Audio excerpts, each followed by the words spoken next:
Episode 43 of Ilzam Ishq begins in silence. The air feels heavy, as if the walls themselves are waiting to hear the truth. The last episode ended with Haya's quiet declaration that she will uncover everything, no matter who stands in her way. Now that decision begins to change everything. Morning light filters through the curtains of her room. Haya sits near the window, holding the piece of evidence Hadi gave her. Her fingers trace over the paper again and again, as though touching the truth makes it more real. Outside, the world moves on, but inside her heart, everything has paused. She finally understands how deep the deception runs. It wasn't just one person's lie. It was a web, carefully spun, meant to trap her. Hadi enters quietly. He stands at a distance, unsure whether to speak. Their silence says more than words could. When he finally speaks, his voice is low. He tells her there's more, that he's found something new, something that could expose the real culprit. Haya listens carefully, her eyes narrowing slightly.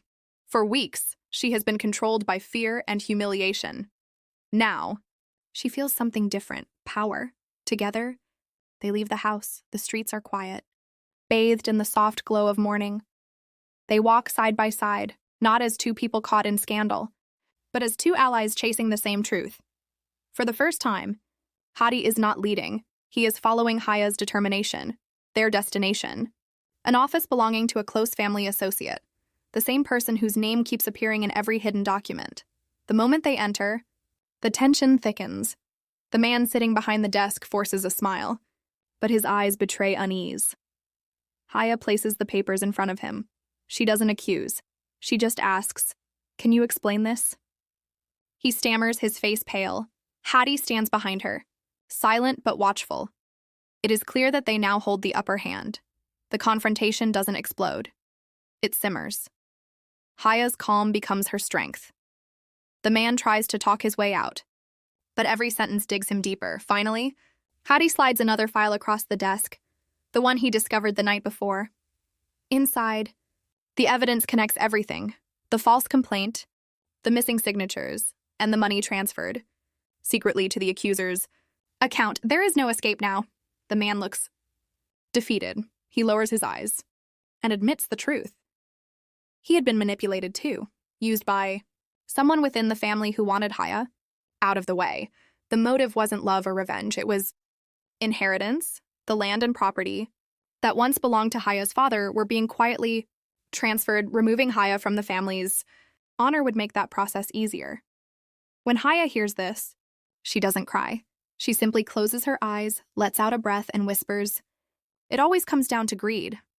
Her words hang in the air like smoke. Hadi watches her silently. He knows what comes next. She will go home and face everyone. And when she does, there will be no turning back. The second half of the episode takes place at the family house. It's afternoon. The sun is sharp, and every shadow feels sharper. Family members gather in the main hall, unsure why they've been called. Haya walks in slowly, her steps steady. Hadi follows a few paces behind, carrying the evidence. She begins to speak softly. At first, no one looks at her, but as she continues, her tone hardens. She speaks of lies, betrayal, and silence. She tells them how easily truth was replaced by shame. One by one, faces begin to lift toward her. Her father's expression shifts from anger to disbelief. Her mother clutches her hands together, whispering a prayer under her breath. Then Haya reveals the documents. She explains each detail: the forged reports, the false witness, the hidden transaction. Every sentence feels like a verdict. The room is silent except for her voice. By the time she finishes, no one can look her in the eye. Finally, she turns to the person behind it all. The camera doesn't show their face immediately, only Haya's expression as realization dawns. It's someone close, someone she trusted deeply. Her cousin, the one who had always claimed to protect her honor. He stands frozen, the color draining from his face. Haya doesn't shout. She simply says, "You took my peace, my name, my trust, for land." Her voice doesn't tremble. It's calm, controlled, and heartbreakingly steady. He tries to defend himself, saying it was never personal, that he was pressured by others. But Haya interrupts quietly. Everything becomes personal when it destroys a person's life. Those words land like a final blow. Her father stands up, shaken. He turns to Haya with tears in his eyes. Whispering, "I failed you." She steps closer, places her hand on his arm and says, "You didn't fail me. Abba, you just forgot who I was." That single moment captures the soul of the episode. Forgiveness without forgetting. Love without weakness. The rest of the family sits in stunned silence. The cousin, unable to face them, leaves the house without another word. Hadi quietly places the papers on the table, evidence of everything. Then he looks at Haya, waiting for her to decide what comes next. Evening arrives. The golden light of sunset spills into the courtyard. Haya walks outside. Breathing deeply, for the first time in weeks, she feels the air without fear. The burden that once crushed her now feels light. She has cleared her name, but more importantly, she has reclaimed her dignity. Hadi joins her, keeping a respectful distance. He says softly, "You did what even I couldn't."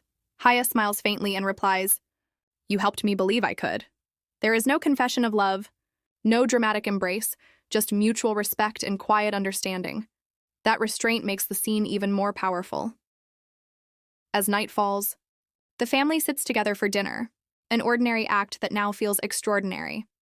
The tension has not fully disappeared, but there's a sense of healing. Her father insists that she take her rightful place at the table. Her mother serves her food with tears of pride. Haya eats quietly, aware that silence has finally become her ally, not her enemy. Later, Haya is shown praying. Her eyes are closed, hands raised.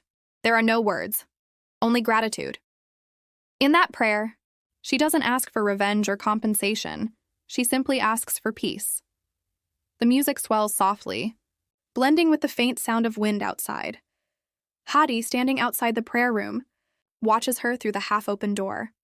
He smiles faintly, not out of love alone, but out of admiration. He knows that what she achieved required more courage than most could ever show. He turns and walks away into the night, leaving her space to breathe. The final scene fades in slowly. Haya walks onto the terrace. Above her, the sky is clear, no clouds, no storm. She looks upward, her face illuminated by moonlight. A soft breeze carries her dupatta behind her like a quiet flag of victory. She closes her eyes and whispers a single line. Truth always finds its way, no matter how long it takes. The camera pulls back. We see her small figure framed against the vast sky, free at last from the weight of false blame. The screen fades to black. The credits roll with a slow instrumental score, filled with peace and melancholy. Episode 43 doesn't end in fireworks. It ends in stillness, the kind of stillness that only truth can bring. It's the calm after the storm, the silence that follows justice. And yet, under that calm surface, a question remains: what happens now? Can a family rebuild itself after being torn apart by lies? Can love return where trust was once destroyed?